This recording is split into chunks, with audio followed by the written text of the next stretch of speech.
Hello दोस्तों, my तैयारी में आप सभी का स्वागत है।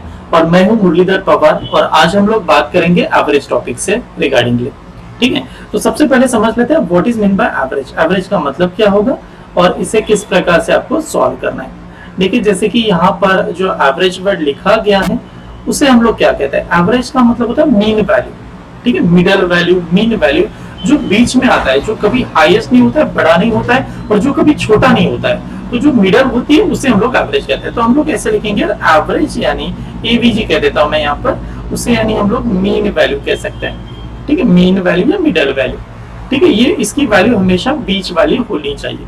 ठीक है, एक एग्जाम के तौर पे हमें ये समझना है, जैसे कि यहाँ पर एक जो एग्जाम्पल दिया गया है एक स्टूडेंट के बारे में दिया है। ठीक है, देखो ये आप यहाँ पर देख पा रहे होंगे कि ये जो स्टूडेंट है इन्होंने अभी एक एग्जाम दी है और उस एग्जाम में उन्हें अलग अलग प्रकार से मार्क्स मिले। एक सब्जेक्ट में 80 मार्क्स मिले, दूसरे इसमें 50, एक में 60, एक में 90, अनदर इज 70। और आपको पूछे जा रहे हैं इनका एवरेज मार्क्स क्या आएगा। तो हम लोग देखिए कैसे निकालते हैं। आप सभी जानते हैं कि हम लोग सभी की एडिशन करेंगे। जैसे 80 है, फिर 50 आएगा, फिर 60 आएगा, फिर 90 आएगा और फिर आएगा आपका 70। और इस सभी नंबर को हम लोग क्या करते हैं, एवरेज निकालने के लिए 5 से डिवाइड कर देंगे। अब 5 से क्यों डिवाइड किया, बिकॉज नंबर तो 5 ही थे। अब जब इनकी आप एडिशन करोगे तो एडिशन करते समय इन सभी की जो एडिशन आएगी, देखो 80 plus 50 is 130, 130 plus 9 60 is 190, 190 plus 90 यानी 280, 280 प्लस 70 यानी 350। तो एडिशन आपकी 350 आ गई और 350 को आपने 5 से डिवाइड किया तो आपका आंसर यहाँ पर आ जाएगा 70। तो इस स्टूडेंट का एवरेज मार्क्स यहाँ पर बन जाएगा 70, अगर आपने इस प्रकार से निकाला तो। ठीक है, अब थोड़ा सा इसे चेंज करके देखते हैं। ये जो आप यहाँ पर देख पा रहे थे, तो इसमें अगर बात करें इस सभी नंबर को अगर आपने एक प्रॉपर वे से लिखा, ठीक है, अगर हम लोग यहाँ पर बात करेंगे कि अगर हम लोग एक सीक्वेंस से लिखते हैं तो किस प्रकार से इसे एवरेज बना सकते हैं। जैसे कि आप कोई सीक्वेंस मान लीजिए। ठीक है, तो मैं एक यहाँ पर स्मॉलर टू ग्रेटर नंबर की तरफ जाता हूँ। जैसे कि पहला जो नंबर था वो था आपका स्मॉलेस्ट 50, दूसरा नंबर था 60, तीसरा नंबर था 70 और अनदर नंबर था 80 और उसके बाद में नंबर था 90। These are the consecutive number, ये सभी के सभी कॉन्जिक्यूटिव है। ठीक है, कॉन्जिक्यूटिव का मतलब होता है कंटिन्यू आने वाले नंबर। ठीक है, जिसमें एक फिक्स डिफरेंस होता है उन्हें कॉन्जिक्यूटिव कहा जाता है।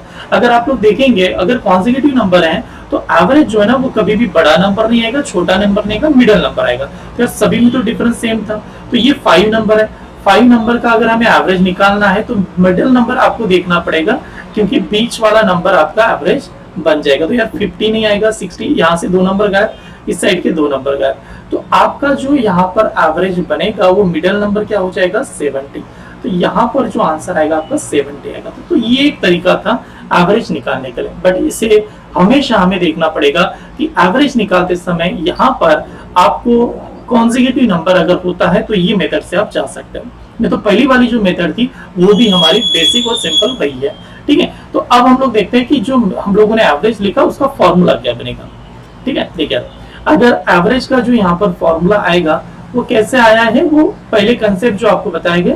ठीक है, जैसे कि हम लोगों ने व्हाट इज द एवरेज, तो एवरेज का मतलब होगा सम ऑफ क्वांटिटीज, जो आपको नंबर दिए थे उन सभी के हम लोग एडिशन करते थे।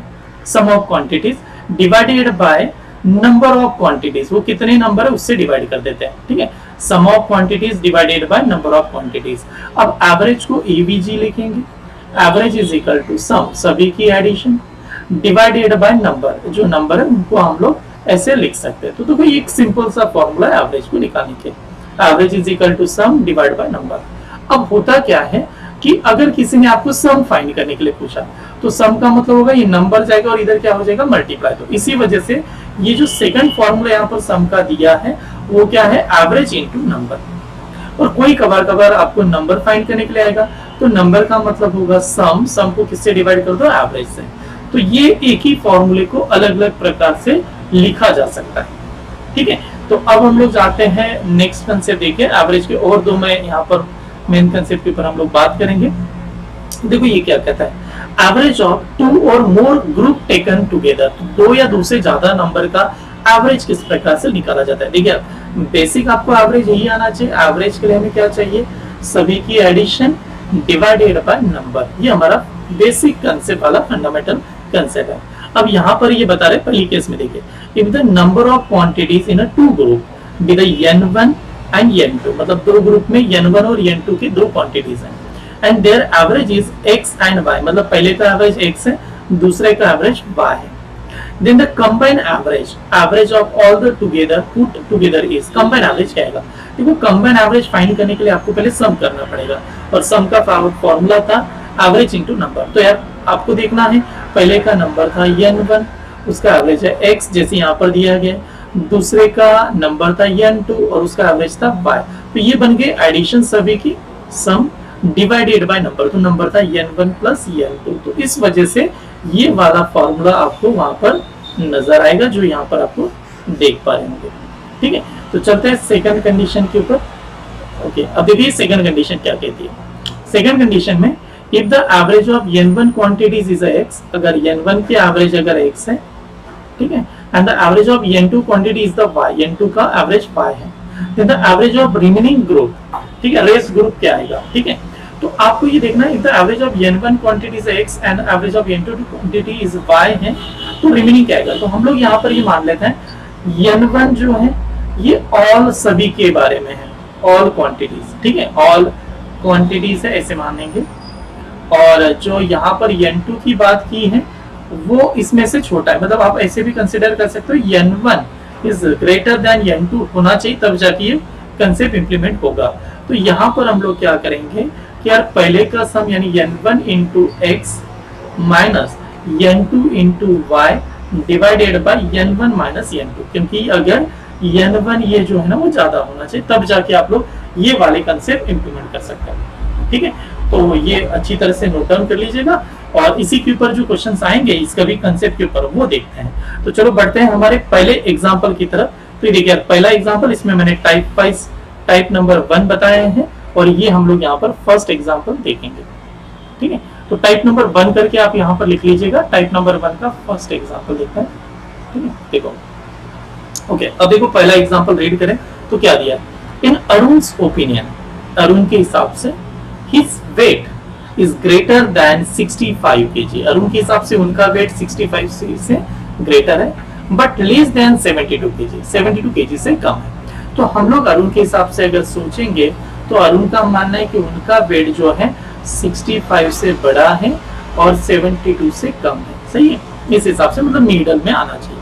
His brothers does not agree with Arun and he think that Arun's weight is greater than 60 kg but less than 70 kg. उनका ब्रदर का मानना है कि उनका जो वेट है वो 60 kg से ज्यादा और 70 kg से कम होना चाहिए. ओके, अब देखिए नेक्स्ट क्या कहता है. His mother's view is that his weight cannot be greater than 68 kg. उनका मदर का मानना है कि उनका वेट 68 kg से ज्यादा नहीं होना चाहिए.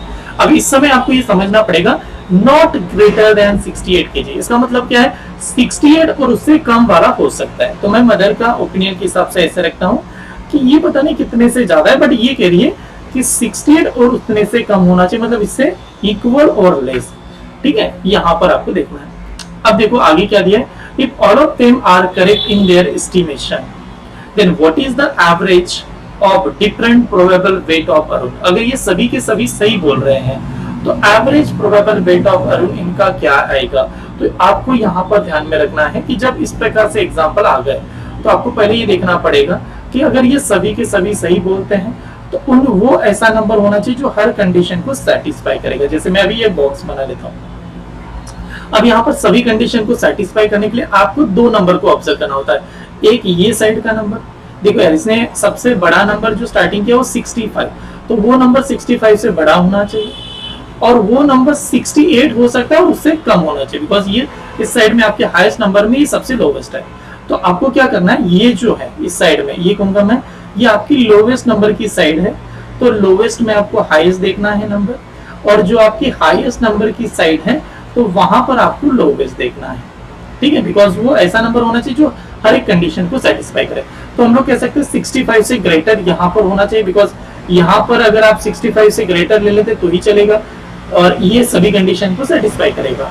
और इस साइड की अगर मैं बात करूं तो 72, 70 और 68 तक चल सकता है. तो आप देखिए 65 से ग्रेटर नंबर आएगा 66 और 67 और 68, बिकॉज 68 तक चल सकता था. और आपके पास ऐसे तीन नंबर हैं, और आपको पूछा जा रहा है व्हाट इज द एवरेज, इनका एवरेज क्या आएगा। तो देखिए मैं थोड़ा सा पेन चेंज कर लेता हूँ। देखिए अब यार ये 3 नंबर, ये तीनों की तीनों कॉन्सिक्यूटिव है। कॉन्सिक्यूटिव का मतलब आप समझ पा रहे होंगे कि ये कंटिन्यू आने वाले नंबर है। अभी अगर कंटिन्यू आ रहे तो इनका एवरेज का मतलब हो जाएगा मिडिल नंबर, तो इनका मिडिल नंबर एवरेज यानी 67 इज द एवरेज होना चाहिए। तो 67 वाला आपका आंसर होना चाहिए, यानी option A is the correct answer. तो आशा करता हूं कि ये आपको समझ में तो जरूर आ रहा होगा। अगर कोई लगा तो आप यहाँ पर मुझे कमेंट्स में जरूर बताइएगा। तो चलो इसी प्रकार से ये नोट डाउन कर लीजिएगा। इसी प्रकार से बढ़ते हैं अगले एग्जाम्पल की तरफ। तो ये मैं ला रहा हूं यहाँ पर नेक्स्ट एग्जाम्पल, ठीक है। क्वेश्चन नंबर 2 हमारा अगला एग्जाम्पल है। अब क्वेश्चन नंबर 2 में देखो क्या दिया है, the average weight of A B C is 45 kg। तो तीनों का एवरेज वेट है 45 kg। If the average weight of A and B का एवरेज वेट है 40 kg and that of the B and C is the 43 kg, then what is the weight of B? तो B का wait हमें find करना है। तो यार पहले तो हमें वेट फाइंड करते समय सम लगेगा। सम का फॉर्मूला आप सभी ने देखा होगा, सम इज इक्वल टू होता है एवरेज इनटू नंबर, सही ना। ये हमारा बेसिक फॉर्मूला है। तो तीनों की एडिशन में पहले निकाल लेता हूँ। तीन लोगों की एडिशन देखो कैसे निकाले, बिकॉज ए बी सी तीनों का एवरेज था 45। तो यार ए प्लस बी प्लस सी, इन तीनों का एवरेज अगर 45 तो इनकी एडिशन कितनी होगी, नंबर है 3 इंटू 45। तो 3 इंटू 45 आप कर दीजिए, कितना आएगा 135 आएगा, ठीक है, सही है। ओके, बाद में कह रहा है ए एंड बी का एवरेज है 40 kg। तो हम लोग ऐसे लिखेंगे ए प्लस बी, इनका एडिशन कितनी होगी, तो यार 2 ही लोग है, तो 2 इंटू 40 कर दो, कितना हो जाएगा, ये बन जाएगा आपका 80 वाला। उसके बाद में दिया है बी एंड सी, तो बी प्लस सी इनका एवरेज वेट 43 है, तो सम कितना होगा, तो 2 लोग है, 2 इंटू 43 करेंगे तो ये आ जाएगा आपका 86, ठीक है। तो यहां तक आप सभी ने देखा होगा कि हम लोगों ने यहाँ पर इनका एडिशन पहले तो निकाल लिया, ठीक है। अब देखिए मैं यहाँ से बात क्या करता हूँ, तो आप देखिए आपके पास a प्लस बी की वैल्यू 80 है, b प्लस सी की वैल्यू 86 है, और ये है a b c, और आपको b की वैल्यू फाइंड करना है। तो सिंपल सा हम लोग इन दोनों की एडिशन कर देंगे। जब आप इनकी एडिशन करोगे तो आपका इक्वेशन आएगा a प्लस 2b प्लस सी, ठीक है। तो इनकी एडिशन करने के बाद देखिए नंबर क्या बन रहा है, वो बनेगा, और सॉरी यहाँ पर ये नंबर आ जाएगा 166, सही ना। तो मैं ऐसा लिखूंगा यहाँ पर, तो ये हो रहा है a प्लस 2b प्लस सी, इनकी अगर आप एडिशन करते हो तो ये बन रहा है 166, और इसमें से a plus B plus C minus कर दो यार, जो कि वैल्यू थी आपकी 135, तो आपका डायरेक्टली आंसर आ जाएगा यहाँ पर, ठीक है। देखिए ये स्टेप आपको समझ में आ रही है, अगर ये माइनस करेंगे तो ये आएगा 13, यानी आंसर इज 31 वाला ऑप्शन है, डी वाला ऑप्शन करेक्ट होगा। तो आपको इसमें पूरा क्या करना था, पहले तो एडिशन कीजिएगा, सब निकाल लीजिएगा और उसमें से डायरेक्टली माइनस कर दीजिए, बिकॉज बी 2 जगह पर आ रहा था यहाँ पर, और इसमें से पहला वाला इक्वेशन हम लोगों ने माइनस कर दिया है, ठीक है। तो चलो बढ़ते हैं अगले एग्जाम्पल की तरफ, क्वेश्चन नंबर नेक्स्ट की तरफ। तो ये आसानी से नोट डाउन कर लीजिएगा इसे, और फिर हम लोग जाएंगे अगला एग्जाम्पल, ठीक है। देखिए ये पेज नंबर नेक्स्ट। अब देखो इसे क्या दिया इसमें, ये सिमिलर टाइप का क्वेश्चन है, आप इसे ट्राई भी कर सकते हैं। देखिए the average marks of in 2 subject is 35, 2 subject के एवरेज मार्क्स है 35, in the 3 other subject is 40, 3 बाद में जो 3 सब्जेक्ट है उनका एवरेज मार्क्स है 40 करके, ठीक है। पहले 2 सब्जेक्ट के एवरेज मार्क्स 35, बाद के 3 सब्जेक्ट के 40। Find the average marks of all the 5 subject, सभी के सब्जेक्ट की एवरेज फाइंड करना है। तो देखिए यार बेसिक तरीका हमारा वही है, एवरेज निकालते समय सम चाहिए। तो पहले सम कैसे निकालेंगे, 2 सब्जेक्ट का एवरेज कितना था 35, ये 2 सब्जेक्ट के पूरे मार्क्स मिल गए यानी सम मिल गए। बाद में जो 3 सब्जेक्ट हैं उनका एवरेज कितना था 40, तो ये 3 सब्जेक्ट के मार्क्स मिल जाएंगे। तो हम लोगों ने ये निकाल दिया सम, और इसे डिवाइड करना है आपके कितने सब्जेक्ट थे। तो यार पहले वाले 2, जैसे आप यहाँ पर देख सकते हो, एक मिनट में पेन देख लेता हूँ, यहाँ पर पेन चेंज कर लेते थोड़ा, ठीक है। देखिए पहले वाले 2 यानी ये 2, और बाद में ये 3, तो 2 + 3 हो गए 5। तो अब इसे 5 से डिवाइड करना पड़ेगा। आप डायरेक्ट भी डिवाइड कर सकते हो, बिकॉज आप यहाँ पर देख पा रहे होंगे, तो यहाँ पर मल्टीप्लाई करते समय आप डायरेक्ट भी डिवाइड कर सकते हैं। जैसे कि अगर हम लोग डायरेक्ट डिवाइड करेंगे, देखो 5 1 ज़ा 5 कितना, 5 7 ज़ा 35, और यहाँ पर 5 8 ज़ा 40, मल्टीप्लिकेशन था तो ऐसे कर सकते हो, बीच में प्लस है तो एक ही नंबर को ले सकते हैं। अब देखो 2 × 7 कितना होगा 14, और ये बन जाएगा 3 × 8 कितना 24, ठीक है, अब इनकी एडिशन कर दीजिए, इनकी एडिशन कितनी आ जाएगी 38, तो 38 वाला इनका आंसर होना चाहिए, यानी ऑप्शन डी आपका आंसर होना चाहिए। आप इसे एडिशन करने के बाद, मल्टीप्लिकेशन करने के बाद भी डिवाइड करो, सेम आंसर आएगा, और इस प्रकार से भी आपको कैलकुलेशन यहाँ पर कर सकते हैं। तो ये नोट डाउन कर लीजिएगा, और इसी के साथ हम लोग बढ़ेंगे अगले एग्जाम्पल की तरफ। थोड़ा सा आपको लगा कि सर फास्ट वगैरह हो रहा है, तो आप वीडियो को पॉज करके नोट डाउन कीजिएगा, जिससे आपका टाइम वहां पर बच सके। ठीक है, तो चलो आगे बढ़ेंगे नेक्स्ट एग्जाम्पल की तरफ, और ये एग्जाम्पल देखिएगा। ठीक है, देखिएगा ये क्वेश्चन है 4 करके, थोड़ा सा पैटर्न देखिएगा। The average age of boys in a class is 16 year and that of the girls in 15 year, then average age of whole class. तो अभी देखो ये क्वेश्चन आप कैसे करोगे। अब हमें ये पता है बॉयज कितने गर्ल्स कितने, मान लो बॉयज बी है और गर्ल्स जी है, तो सबसे पहले इनका तो आपको सम निकालना पड़ेगा पूरा क्लास का एवरेज निकालने के लिए। तो सम का मतलब होगा बॉयज की वैल्यू b इंटू 16 कर दो, और गर्ल्स की value g into average is 15 करो, तो ये बन गए उनका सम डिवाइडेड बाय आपको नंबर, और नंबर था b प्लस g। अब देखिए इसमें b और g की वैल्यू नहीं दी है, अगर आपके पास b और g की अगर वैल्यू होती तो डेफिनेटली आंसर आ जाता, पर यहाँ पर पता नहीं कि कितने बॉयज है और कितने गर्ल्स है। तो इस केस में क्या करना है, जब आपको पता नहीं कि बॉयज और गर्ल्स कितने, तो आंसर नहीं निकाल सकते हैं। तो जब आंसर नहीं आएगा तो दैट टाइम भी हमारे पास एक ऑप्शन होता है, what is the option, data inadequate, नहीं तो इसे कहेंगे हम लोग कैन नॉट बी डिटरमाइंड। तो इस प्रकार से ऑप्शन आपके पास दिए होंगे जहां पर डेटा इनएडुकेट, जिसका आंसर नहीं आ सकता, नहीं तो उसे हम लोग कहेंगे कैन नॉट बी डिटरमाइंड। ठीक है, तो ये नोट डाउन कर लीजिएगा। ये क्वेश्चन था हमारा क्वेश्चन नंबर 4। अब मैं बढ़ता हूं अगला एग्जाम्पल की तरफ। नेक्स्ट एग्जाम्पल देखिएगा। ठीक है, अब देखो ये किस प्रकार से दिया है। देखिए इसमें क्या बताया जा रहा है, the average age of 35 student, जैसे कि यहाँ पर बात की, the average age of 35 student in a class is 20 year. 35 लोगों का एवरेज एज है 20 ईयर का, मतलब पूरा है। The average age of 25 student, मतलब उसी के जो 25 स्टूडेंट है उनमें से इज द 15 ईयर। ठीक है, then what is the average age of remaining student। तो आपको एक याद होगा, अभी जो हम लोग कंसेप्ट लिख रहे थे तो उसमें मैंने बताया था पहला n है आपका 30, दूसरा n है 25। तो यहाँ पर आप देखिए n जो है ना पहला, वो मान लेते 30 इज ग्रेटर देन 25, तो उसमें से आपको ये 30 का भी एवरेज एज दिया है। एक मिनट, ये थोड़ा सा मैं इसको चेंज कर लेता हूँ, देखिए आप समझ पाओगे। देखो ये जो दिया है यहाँ पर, से बात कर लेते हैं।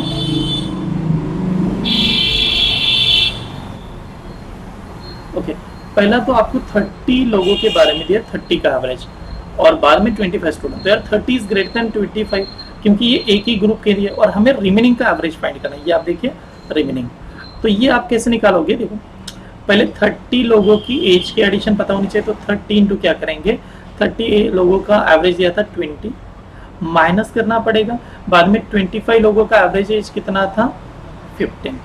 तो अब में हम लोगों ने ऐसा लिखा n1 into x minus n2 into y, वो वाला कंसेप्ट वाला फॉर्मूला, नहीं तो डायरेक्ट माइनस कर दो, divided by n1 minus n2। या आप ऐसे देखते हो 30 में से 25 माइनस करना, 30 में से यहाँ पर ये 30 में से 25 माइनस करेंगे। तो अब देखिए इसे जब आप माइनस कर रहे होंगे तो इसका कैलकुलेशन यहाँ पर देख लेते हैं, या नीचे यहाँ पर लिख देता हूँ मैं। आप इसे 30 इंटू 20 लिखोगे, माइनस 25 इंटू 15 कर दिया, और नीचे जो आएगा वो आ जाएगा 5 आपका, सही ना। अब ये जैसे 5 आता है तो अब हम लोग यहाँ पर ही डिवाइड कर देंगे। देखो आपको कोई भी मल्टीप्लिकेशन करने की जरूरत नहीं, एट ए टाइम आप यहाँ पर डिवाइड कर सकते हैं। अब ये डिवाइड कैसे करना है देखिए, मैं आपको यहाँ पर बता रहा हूँ एक बेसिक चीज से। देखिए अब ये मल्टीप्लिकेशन है तो दोनों में से कोई भी एक नंबर को डिवाइड कर पाएंगे, और यहाँ पर भी मल्टीप्लिकेशन है, दोनों में से कोई भी एक नंबर को डिवाइड करते हैं। जैसे मैं 5 1 जार और ये होता है 6 जार, ठीक है, तो ये मल्टीप्लाई में से एक ही नंबर आएगा यार, बीच में माइनस है आपका, और ये 5 5 जार। तो अब देखना 6 इंटू 20 कितना होगा, तो ये बन जाएगा 120, और यहाँ पर 15 5 जार होता है 75। तो 75 अगर इसमें से चला जाएगा तो आप 100 में से 75 जाएगा तो आपको 25 बचता है, 25 और 20 यानी 45, तो इनका डिफरेंस आ जाएगा 45। तो 45 वाला आपका आंसर होना चाहिए। ठीक है, उम्मीद करता हूं कि ये भी क्वेश्चन आपको समझ में आया होगा। आप यहाँ पर दोबारा इस क्वेश्चन को इस प्रकार से देख सकते हैं, पूरा एग्जाम्पल अगर आपको देखना है तो। ठीक है, तो ये नोट डाउन कर लीजिएगा। इसी प्रकार से आगे जाएंगे अगला एग्जाम्पल की तरफ, नेक्स्ट एग्जाम्पल की तरफ बढ़ते हैं। ठीक है, देखिए अब ये देखिए क्वेश्चन नंबर 6। अब थोड़ा सा यहाँ पर अलग पैटर्न आ रहा है, थोड़ा अच्छी तरह से समझना पड़ेगा इसे। एक मिनट थोड़ा सेट कर लेते हैं। ओके, अब देखिए पहले तो एग्जाम्पल अच्छी तरह से रीड कर लेते हैं। देखिए रीड कीजिए। A library has an average of 510 visitor on a Saturday Sunday। तो 510 विजिट लोग करते हैं संडे के दिन, and 240 on a others day, मतलब जो बाकी के दिन हैं उनको मिला के वो 240 ऑन अदर्स डे के दिन विजिट कर रहे हैं। ठीक है, the average number of visitors per day in a month is 30 days. तो जो एवरेज नंबर ऑफ विजिटर्स आ रहे हैं वो 30 डेज में आ रहा है, ये आपको दिया गया है 30 डेज में आ रहा है। ठीक है, और ये भी बताया जा रहा है बिगिनिंग विद द संडे, वो जो 30 डेज की शुरुआत है वो संडे से हो रही है। तो आपको ये समझना पड़ेगा अगर संडे से शुरुआत हो रही है और संडे के दिन विजिटर्स लोग ज़्यादा हैं, जैसे 510 हैं, और बाकी के जो दिन बचते हैं मतलब 6 डेज बचेंगे तो उनका है 240। तो हमें पूछा है व्हाट इज द एवरेज, इन सभी का एवरेज। ठीक है, the average number of visitors per day in a month, तो मंथ में कितने एवरेज आते हैं विजिटर्स।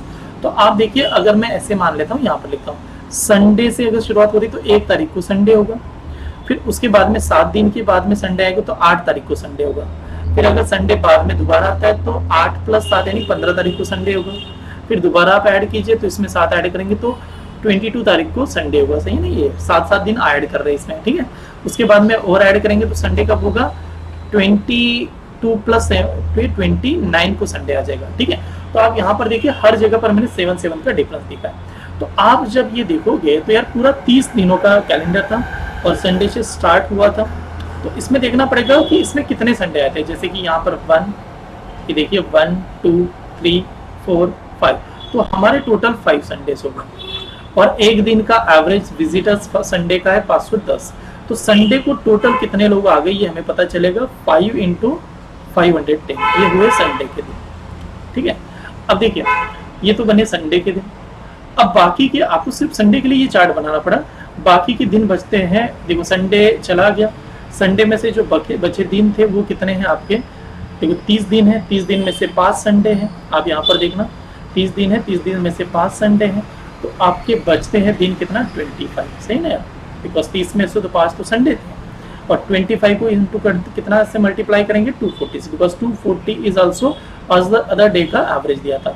तो ये हम लोगों ने लिखा यहाँ पर सम, और ये सम लिखने के बाद यहाँ पर करना पड़ेगा डिवाइड बाय 30। तो आप ये पहली स्टेप तो देख लीजिए, ये सही ढंग से आपको स्टेप आनी चाहिए। अगर ये समझ में आ गया तो टॉपिक ये क्वेश्चन बहुत आसान है सॉल्व करने के लिए। देखिए पहले क्या किया मैंने, यहाँ पर संडे निकाले, कब कब संडे आने वाले हैं, तो उस मंथ में 5 संडे थे तो यहाँ पर लिखा 5, और एक संडे के दिन विजिट कर रहा था 510, तो 5 × 510 प्लस अब रिमेनिंग डेज बचते आपके 25, बिकॉज मंथ तो आपका 30 दिन का दिया था, और 25 × 240 बिकॉज अदर्स डे का जो विजिटर्स थे वो 240 था।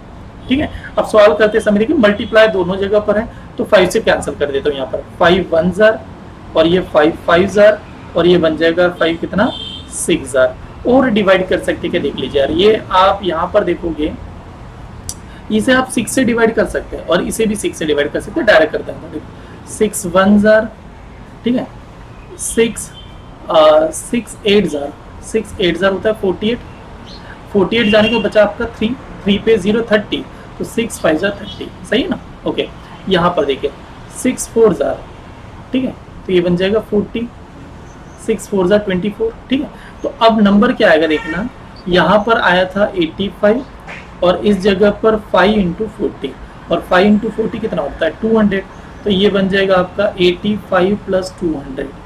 ठीक है, and what is the answer, तो आंसर आएगा 285। तो 285 वाला ऑप्शन आपको टिक करना है, तो 285 यानी ऑप्शन डी वाला आपका आंसर है। देखो इसको अच्छी तरह से देख लीजिएगा, अगर कोई डाउट्स होगा, कोई आपको लगेगा तो आप मुझे ज़रूर कमेंट्स में बताइएगा। ठीक है, नहीं तो आपका पर्सनल नंबर भी मैं यहाँ पर शेयर करने वाला हूँ, तो वहाँ पर भी आप ये बता सकते हैं। ठीक है, तो चलो बढ़ते हैं हमारा नेक्स्ट एग्जाम्पल के ऊपर, और इसे आप आराम से नोट आउट कर लीजिएगा। ओके, ये एग्जाम्पल देखिएगा। अब ये जो नेक्स्ट एग्जाम्पल है क्वेश्चन नंबर 7, इसके बारे में देखो क्या दिया, the average age of student in a class is 15.8, मतलब पूरे क्लास की अगर बात करें तो 15.8 है।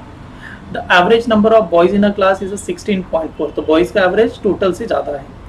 And the average number of girls is 15.4, तो गर्ल्स का 15.4 है। The ratio of the number of boys to girls in the class, तो हमें यहाँ पर रेशियो पूछा है, और रेशियो क्या चाहिए, बॉयज टू गर्ल्स, मतलब यहाँ पर मैं क्लियर कर दूं, बॉयज टू गर्ल्स इनका रेशियो क्या आएगा ये हमें फाइंड करना है। देखो एक तरीका तो है, तो total is equal to girls plus boys, आप ऐसे लिख सकते हो। और इससे एक सिंपल सा आइडिया बताता हूँ, देखो कैसे सॉल्व करें, कम टाइम में आप कैसे सॉल्व कर सकते हो। टोटल क्लास का जो एवरेज था वो है 15.8, मैं यहाँ पर लिख देता हूँ 15.8, और इससे बॉयज का एवरेज ज्यादा था, और बॉयज का एवरेज है यहाँ पर 16.4, तो ये आ गया बॉयज का एवरेज 16.4, और गर्ल्स का एवरेज था यहाँ पर 15.4, तो ये गर्ल्स का एवरेज ये क्लास से कम है। तो हम लोगों ने 3 स्केल यहाँ पर बनाई, बॉयज, गर्ल्स और ये नंबर तीनों, ठीक है। देखो ये क्लास है, ये बॉयज है, मैं यहाँ पर बी लिख देता हूँ, और ये गर्ल्स है, ठीक है। अब थोड़ा सा यहाँ पर देखना पड़ेगा, जो बॉयज की वैल्यू है वो इससे तो ज्यादा है क्लास के एवरेज से, तो आप बताओ कितने से ज्यादा है, तो दोनों का डिफरेंस देख लीजिए, तो दोनों का डिफरेंस है 0.6 से ज्यादा है, ठीक है। और यहाँ पर गर्ल्स की बात करें तो गर्ल्स का एवरेज इससे कम है, तो कितने से कम है, तो 0.4 से कम है, सही ना यार। तो दोनों को इक्वेट करने के लिए क्या करेंगे, इनटू गर्ल्स, इनका कितने से कम है, और यहाँ पर जो आएंगे ये इनटू बॉयज, तो आपके सामने एक सिंपल सा इक्वेशन आ जाएगा। और वो इक्वेशन क्या है, देखिए मैं यहाँ पर पेन चेंज कर लेता हूँ पहले आपको और अच्छी तरह से दिखाने के लिए, मतलब आपको मजा आएगा कि यहाँ पर आप देख पा रहे होंगे, उसमें समझने के लिए भी अच्छा लगता है, ठीक है। तो देखिए यहाँ पर क्या लिखते हैं हम लोग, यहाँ पर आ रहा है 0.4 into G is equal to 0.6 into B.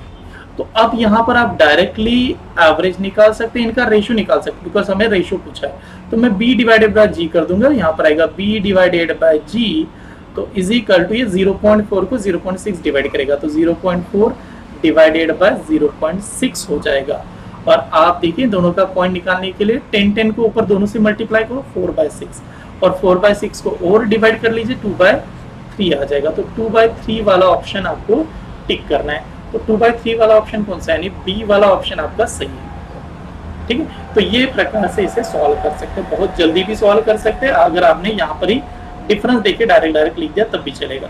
तो उम्मीद करता हूँ कि आपको ये टॉपिक समझ में आ रहा होगा, ये भी एग्जाम्पल। और इसी के साथ बढ़ते हैं हमारे नेक्स्ट एग्जाम्पल की तरफ, जाते हैं अगला एग्जाम्पल देखिएगा,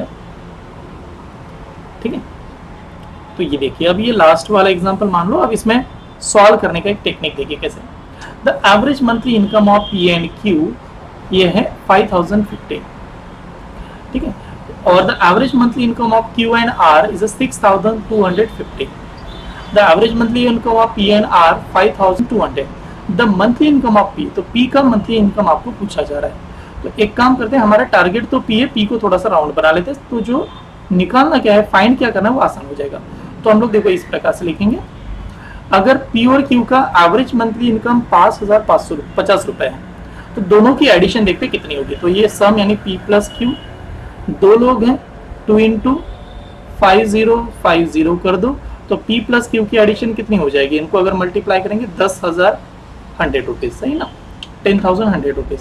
उसी प्रकार से मैं डायरेक्टली लिख देता हूँ अभी, क्यू प्लस आर कितना होगा, तो क्यू प्लस आर भी तो 2 है, इंटू 6250, तो ये बन जाएगा आपका 12,500 रुपए, ठीक है। सिमिलरली हमें P प्लस आर भी दिए, और P प्लस आर क्या होगा, तो डायरेक्टली लिखूंगा यहाँ पर देखिए, ये भी दो लोग हैं और इनका एवरेज था 5200, और 5200 को अगर 2 से मल्टीप्लाई कर दो तो ये बन जाएगा 10,400। ये मैंने डायरेक्ट लिखा है, यहाँ पर समझ लीजिएगा। तो आपके पास यहाँ पर समझना है कि आपके पास इक्वेशन क्या कहते हैं। अब देखो इक्वेशन को बात कर लेते हैं, ठीक है। P प्लस क्यू का इक्वेशन है, Q प्लस आर का इक्वेशन है, P प्लस आर का इक्वेशन है, और फाइंड तो P करना है। P जहां पर फाइंड करना है तो उसको ऐड कर लेते हैं। देखो ये पहला वाला इक्वेशन और इसे ऐड कर दीजिए, ये दोनों इक्वेशन को ऐड कीजिए, फर्स्ट एंड लास्ट वाला इक्वेशन। अब फर्स्ट एंड लास्ट वाला इक्वेशन ऐड करोगे तो आपके पास देखो क्या आएगा, P, और यहाँ का भी P है और यहाँ पर भी P है, तो मैं डायरेक्ट लिखता हूँ 2P प्लस उसके बाद में Q plus R is equal to, अब ये देखिए ये था 10,100 रुपीज, 10,100, और ये है 10,400, तो एडिशन कर दो 20,500 आएगा, सही ना। अब इसमें से Q प्लस आर माइनस कर दो, जो कि यहाँ पर आपको नजर आ रहा है, तो माइनस कर देंगे Q प्लस R, और Q प्लस R की वैल्यू कितनी है 12,500।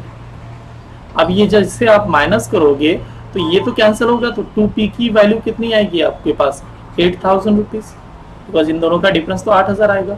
तो देयरफॉर P की वैल्यू कितनी हो जाएगी यार, तो P की वैल्यू बन जाएगी आपके पास, देखो मैं थोड़ा सा ही नीचे यहाँ पर ले लेता हूँ। P की वैल्यू अगर आपने इसको 2 से डिवाइड किया ना 1000, ये बन जाएगा 4000। तो 4000 वाला ऑप्शन आपने टिक करना है, यानी बी वाला ऑप्शन आपका करेक्ट था। ठीक है, तो इस प्रकार से आप क्वेश्चन को सॉल्व कर सकते हैं। आप देख पा रहे होंगे कि हम लोग इसे कैसे लिख पा रहे थे। ठीक है, तो आशा करता हूं कि ये सेशन आपको समझ में आया होगा। आपके कोई भी जो डाउट्स होंगे आप मुझे जरूर कमेंट्स में बताइएगा, और जो भी आपको सजेशन देना है वो भी आप बता सकते हैं। ठीक है, तो इसी के साथ यहाँ पर आज के लिए हम लोग रुकते हैं, और सेम इसी प्रकार से अगले वीडियो के ऊपर मिलते हैं। तब तक के लिए बाय बाय, टेक केयर।